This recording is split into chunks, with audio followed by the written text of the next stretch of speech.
Olá a todos. Primeiro eu quero agradecer a toda a equipe do Compsal pelo convite a participar com a minha palestra.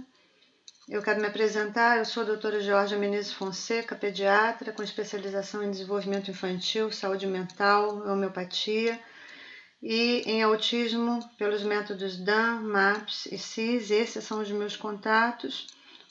Qualquer dúvida que vocês tiverem sobre essa apresentação, eu também vou colocar esse slide no final.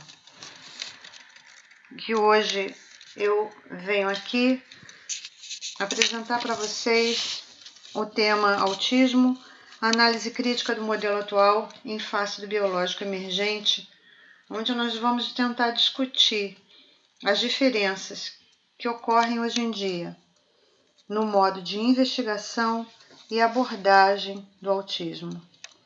E por onde nós podemos então começar a analisar o que seria a origem do autismo? Bom, primeiro, obviamente, nos questionando onde está o autismo. Essa condição que afeta tantas crianças mundo afora nos dias de hoje, ela encontra aonde a sua origem? Apenas no cérebro?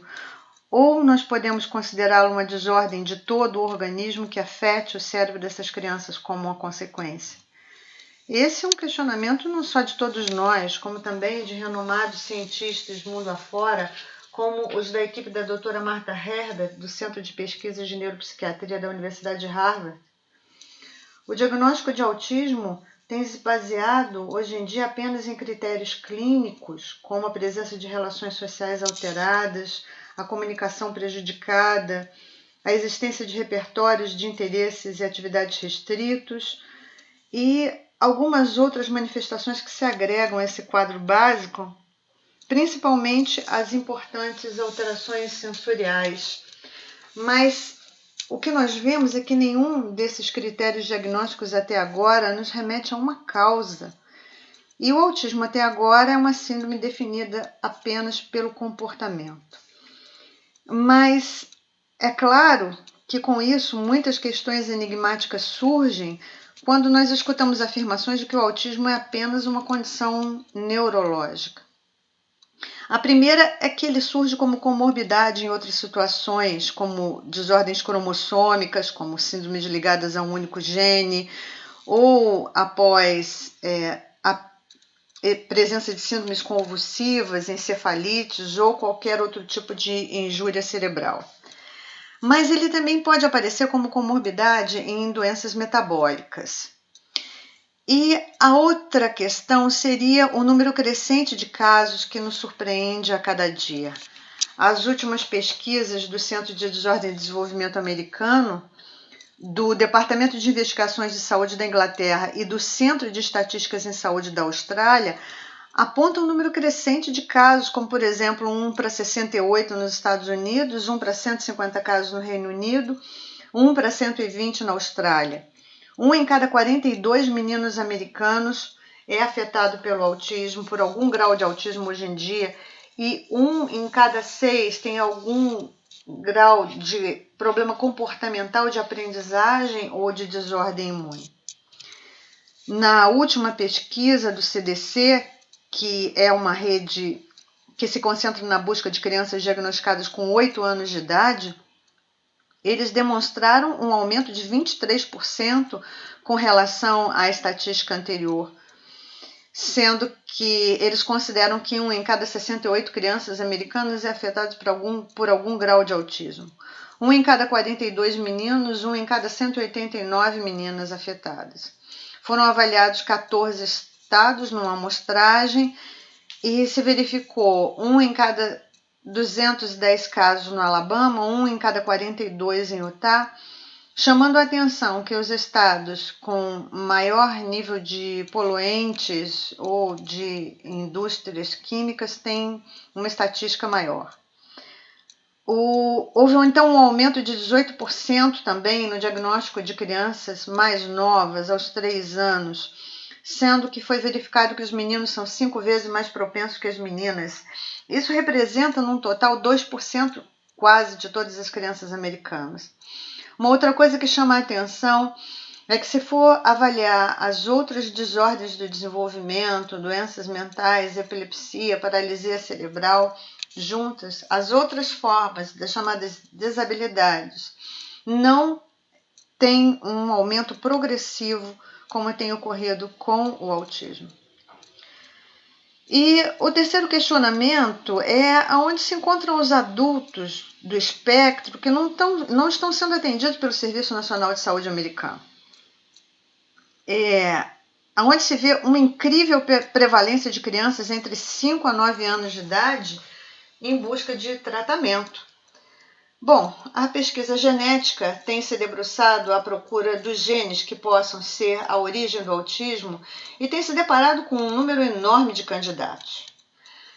Porém, ao se buscar o nível de significância desses genes, muito poucos têm sido apontados como significantes ou altamente significantes na pesquisa, o que tem deixado os pesquisadores cada vez mais atônitos.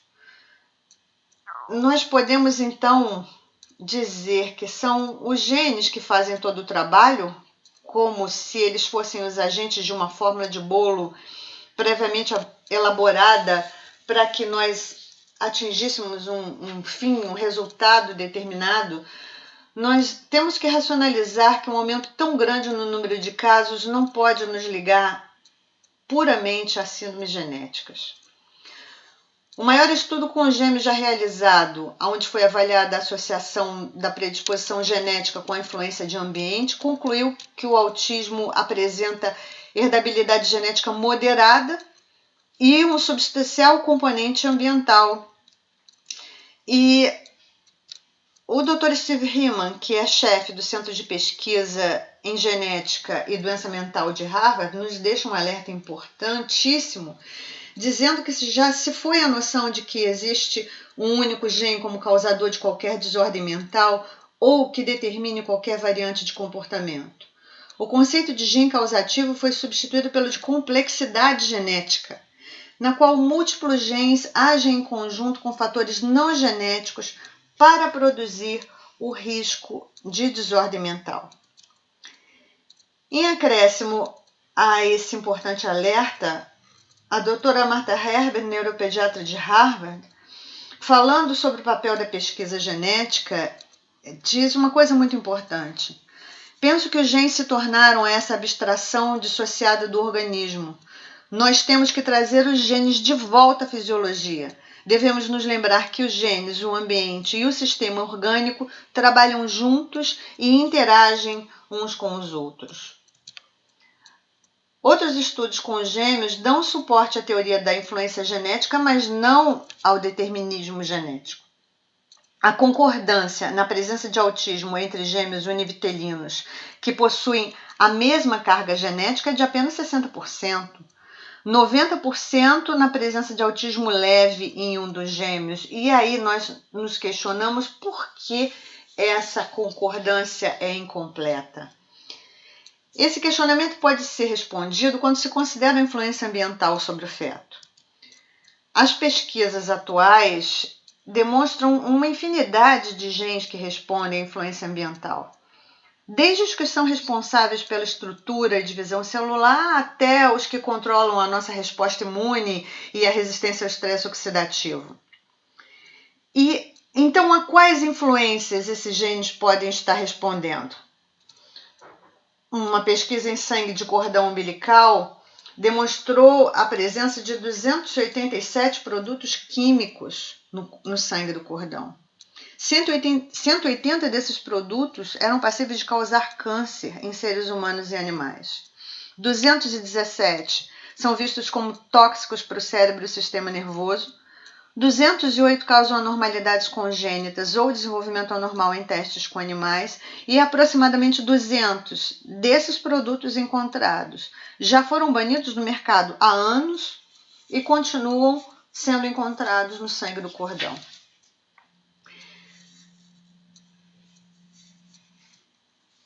Mais de 1 milhão de toneladas de produtos químicos são lançados atualmente na atmosfera e entre 2.863 químicos tóxicos lançados, 21,4% tem algum grau para neurotoxicidade.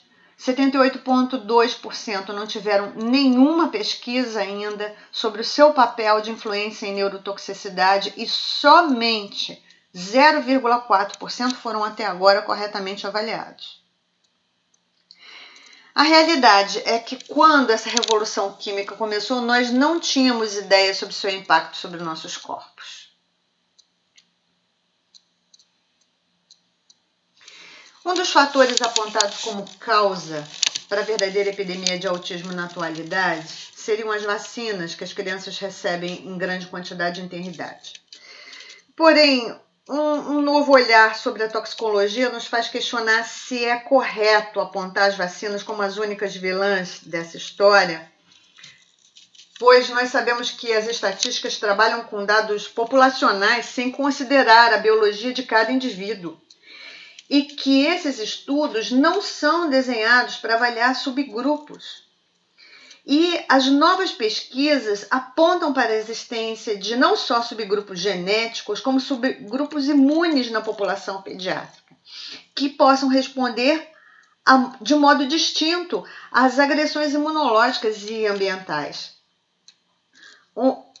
Veja, uma interessante correlação entre o número de casos de autismo e as regiões onde há maior dispersão de produtos químicos no ambiente foi feita no estado do Texas, que demonstrou uma concordância assustadora. Para cada 1.000 libras de mercúrio dispersado no ambiente, ocorreu 43% de aumento na taxa de serviços de assistência educacional especial e 61% de aumento nos casos de autismo. Bom, é dito que todos esses produtos químicos que estão presentes aí no nosso ambiente, nos nossos alimentos, nos produtos que nós usamos diariamente, não são capazes de nos levar à morte. Porém, é a questão, se não mata antes de nos matar, eles desregulam o nosso metabolismo. Eles atuam como nossos hormônios, enzimas ou neurotransmissores, eles bloqueiam receptores, eles confundem a sinalização celular, eles danificam as membranas celulares, eles atuam como agentes pró-inflamatórios, alteram o nosso microbioma e danificam as nossas mitocôndrias. Por que nunca se questiona a grande quantidade de sintomas orgânicos que as crianças autistas costumam apresentar? Por quê? Como sintomas gastrointestinais, alergias, infecções recorrentes, hipotonia, muitos outros. E esses sintomas sempre foram apontados como possuindo unicamente origem no distúrbio mental das crianças. Enfim, a nova medicina questiona agora o que pode estar realmente sendo afetado. O corpo está afetando o cérebro ou o cérebro está afetando o corpo? E as pesquisas em autismo têm demonstrado que o sistema imune está afetando o cérebro, as alterações metabólicas e bioquímicas estão afetando o cérebro e a flora intestinal está afetando o cérebro. Nós estamos chegando à conclusão de que o cérebro pode não estar definitivamente e irremediavelmente danificado, mas sim desregulado. E podemos ver cada vez mais publicações surgindo, demonstrando grande diversidade na manifestação do autismo e também na evolução dos casos com intervenção biológica. As mudanças dramáticas no comportamento de crianças autistas e relatadas em várias publicações de melhora, por exemplo, durante episódios febris, durante o uso de certos antibióticos, uso de corticosteroides, episódios estes onde os pacientes surpreendem com a bagagem cognitiva e comportamental que nós desconhecíamos existir nelas antes. Isso nos mostra que esses cérebros não estavam danificados, e sim que havia um desequilíbrio que por algum motivo foi afastado durante o uso daquela medicação ou daquele curso febril. Nós podemos então supor que não haja um dado cerebral permanente e que quando a obstrução a manifestação daquele cérebro é removida, nós vemos que as capacidades intelectivas e cognitivas continuam lá. Eu creio nisso. Alguns indivíduos com autismo famosos por seus livros escritos, seus trabalhos na mídia, e que eram considerados antes ou quando crianças, irremediavelmente afetados por uma condição sem perspectivas, demonstraram possuir um cérebro em funcionamento perfeito e até brilhante. Então, o que faltava a eles? Um canal para manifestação. O que nos leva a concluir que o problema é de software e não de hardware, que não há uma máquina definitivamente quebrada, mas sim a falta de meios adequados e facilitadores para a sua manifestação. Então, enquanto nós médicos nos surpreendemos diante da questão do que fazer para intervir em uma máquina que nós consideramos danificada, irremediavelmente, os pais por todo o mundo estão buscando intervir nos canais, no software, na interface, que possam facilitar a manifestação dessas crianças com todo o seu potencial. Enquanto o sistema modular tradicional de se avaliar o autismo considera que a causa estaria em um gene danificado, levando a um insulto pré-natal definitivo, gerando uma mudança de estrutura fixa no cérebro dessas crianças, o modelo sistematizado vem considerar que a patogenia do autismo é o resultado da interação gene-ambiente, epigenética, provocando o metabolismo celular alterado, as alterações teciduais e bioquímicas, alteração de conectividade e processamento, gerando o fenótipo que conhecemos como autismo, com todas as suas manifestações no comportamento, na linguagem, na cognição, sensório-motor e, inclusive, os sintomas físicos que nós podemos chamar de adoecimento. E nessa visão do autismo pelo modelo sistematizado, nós concluímos então que ele é intimamente ligado a fatores ambientais, que ele é geneticamente influenciado e não geneticamente determinado, que ele apresenta manifestações em múltiplos sistemas orgânicos com uma grande influência do metabolismo e que por todos os fatores acima nós podemos encontrar muitos pontos passíveis de tratamento e, consequentemente, melhoria do estado clínico, mental e comportamental dessas crianças. Há muitas explicações para a resistência em se aceitar no meio clínico esse novo modelo sistematizado de avaliação e intervenção para o autismo. O primeiro é que nós somos treinados a acreditar que as drogas são mais eficazes do que outras intervenções consideradas paliativas, como dietas, por exemplo. Depois, porque o profissional de saúde pode não ter se especializado na área ou não ter acompanhado as pesquisas recentes e ainda traz a imagem do autismo como um dano cerebral genético irremediável e permanente. Mas também porque os pais têm costumado adotar medidas de tratamento sem controle, consulta ou orientação de seus profissionais médicos ou terapeutas, e isso tem criado muita resistência. Porém, a doutora Martha Herbert responde a quem afirma que o que os pais estão buscando mundo afora é insano ou incongruente, dizendo que acredito que o que os pais estão fazendo é pura biologia de sistemas. E ela continua, eles estão conseguindo enxergar o organismo como um todo integrado, com sua expressão genética subjacente e os padrões do metabolismo que não reconhecem fronteiras entre os órgãos. E esta é a visão que nós devemos ter no meio clínico também. Nós sabemos o que é o metabolismo e como ele atua. E para nós a medicina, olhar o organismo como um todo integrado não é nada mais e nada menos do que pensar em metabolismo. Nós conhecemos os erros metabólicos e os erros metabólicos eles costumam ocorrer por defeitos enzimáticos, por bloqueios de uma determinada rota metabólica, e a consequência desse bloqueio seria o acúmulo de substrato, a deficiência do produto da reação ou o desvio do substrato para uma rota alternativa. E o quadro clínico, em decorrência desses desvios, seria a manifestação física e mental. O importante em erros inatos de metabolismo é reconhecer que a idade de início desses sintomas pode variar desde o período neonatal até os 10 anos de idade.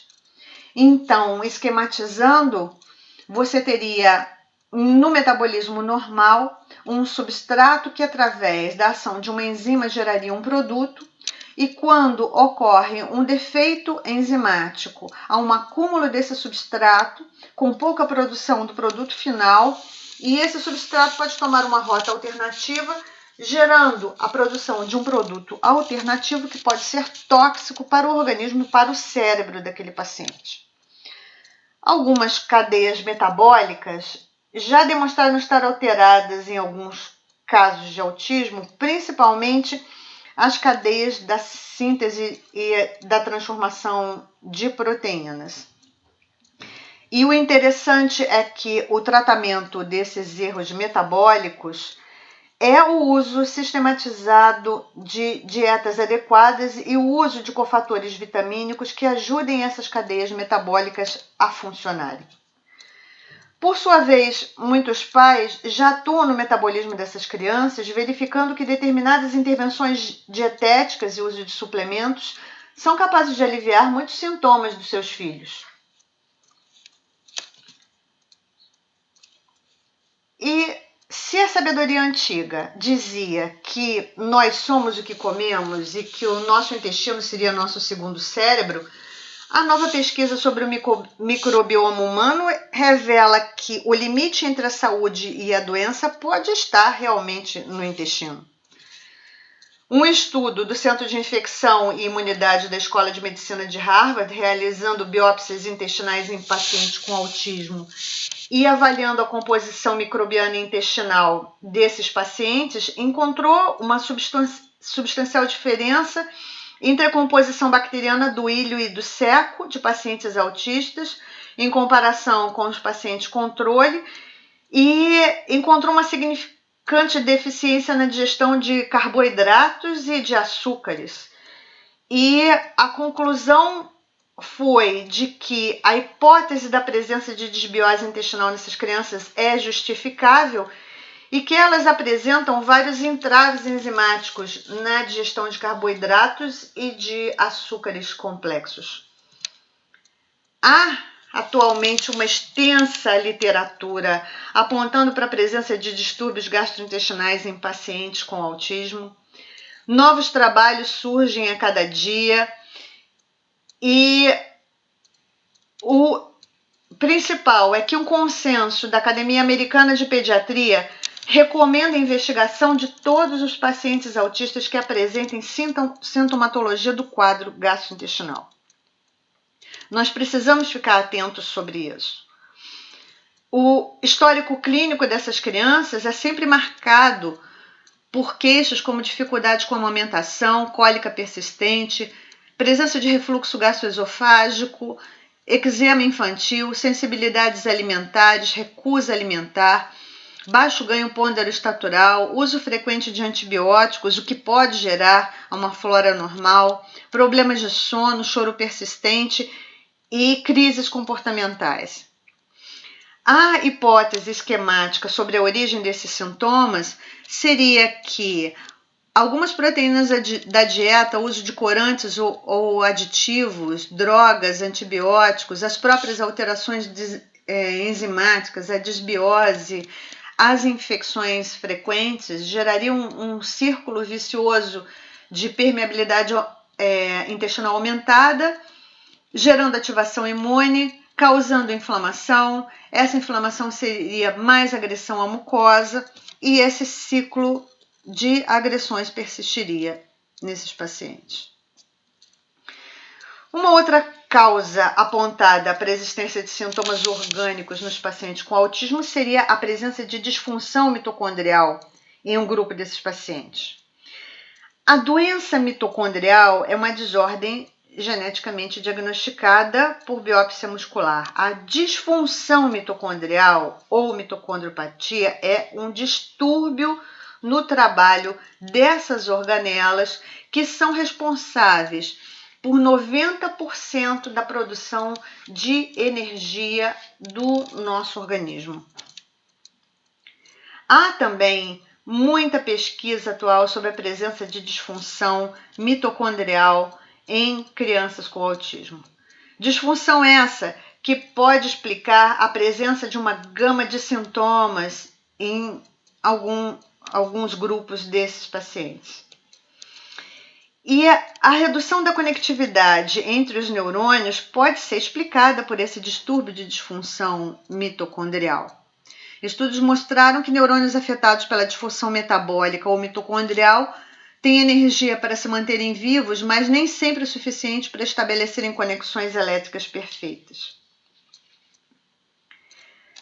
Nós voltamos, então, para o papel da intervenção biológica que é feita nos pacientes com disfunção mitocondrial, com doença mitocondrial e que podem ajudar a melhora da produção de energia nesses pacientes autistas.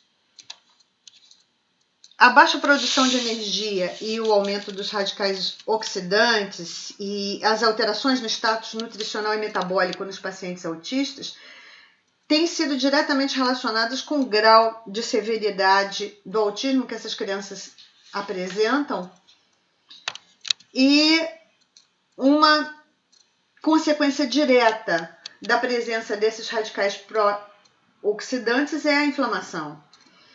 O desequilíbrio na produção de radicais pró-inflamatórios no organismo desses pacientes em comparação com os radicais que regulam a inflamação é muito grande, inclusive quando se compara pacientes que apresentam doenças inflamatórias crônicas.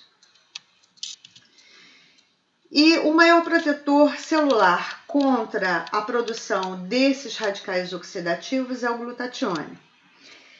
Ele protege nossas células contra o estresse ambiental e o desgaste. E estudos em série têm demonstrado que o glutatione é persistentemente baixo em crianças com autismo. A maior defesa contra as agressões tóxicas ambientais no nosso organismo é feita pelo glutatione. E ele realmente está afetado, a sua produção está afetada nos pacientes com autismo. As crianças autistas possuem 31% menos glutatione ativo e o resultado disso é a pouca defesa contra as toxinas ambientais, inflamação, infecção e a baixa captação de nutrientes. Há também muita literatura apontando para a presença de um forte componente inflamatório no autismo, com a presença de neuroinflamação e ativação da micróglia. Porém, uma coisa surpreendente é a constatação de que essas alterações neuronais encontradas nesses pacientes não são fixas. Os neurônios em crianças autistas demonstraram serem maiores do que os pacientes controle, maiores em número, porém normais na aparência. Mas nos adultos, esses neurônios revelaram estar menores em tamanho, mais adequados em número. Vejam, isso nos demonstra que há uma patofisiologia ativa durante todo o curso da vida desses pacientes. E a constatação de uma patofisiologia ativa no cérebro depõe contra a assertiva de que é a mudança na estrutura do cérebro o que causa o funcionamento anormal. Por que, então, diante de toda a evidência existente sobre as diversas alterações encontradas no organismo de pacientes com autismo, neurológicas, metabólicas, imunológicas e gastrointestinais, nós perguntamos então por que não tratar todo o sistema?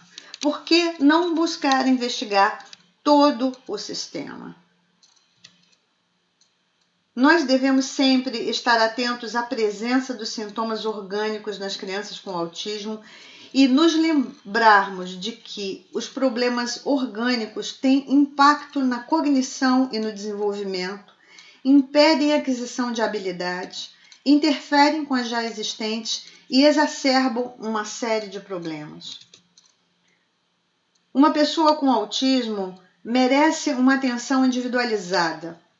Quando você vê uma pessoa com autismo, você vê uma pessoa com autismo. Os sintomas orgânicos, então, não devem nunca ser vistos como fazendo parte do diagnóstico. Todos os indivíduos com autismo merecem investigação clínica completa e acesso ao bem-estar físico e à saúde. É necessário maior conectividade entre todos os profissionais que se dispõem a tratarem as crianças autistas. Um problema tão sério, em escala de progressão tão assustadora, com manifestações tão variadas e desconcertantes, merece um esforço conjunto de todas as áreas da ciência, pais, educadores e terapeutas, para que possamos atingir os resultados mais eficazes e imediatos. E, encerrando, eu deixo novamente a mensagem da maravilhosa doutora Martha Herber, que diz que a pesquisa sobre autismo vem se focando em descrever um cérebro quebrado e a procura dos genes que o quebraram. A nova ciência sugere que o cérebro no autismo e em outras desordens do desenvolvimento não está quebrado, mas apenas intensamente modificado. Nós precisamos rever nossas estratégias de pesquisa, buscando evitar e reduzir o dano e otimizar o seu potencial. Eu agradeço a todos vocês, agradeço a todos os organizadores do Compsal pelo convite e deixo novamente aqui os meus contatos para todas as dúvidas. Um grande abraço, um beijo no coração de todos.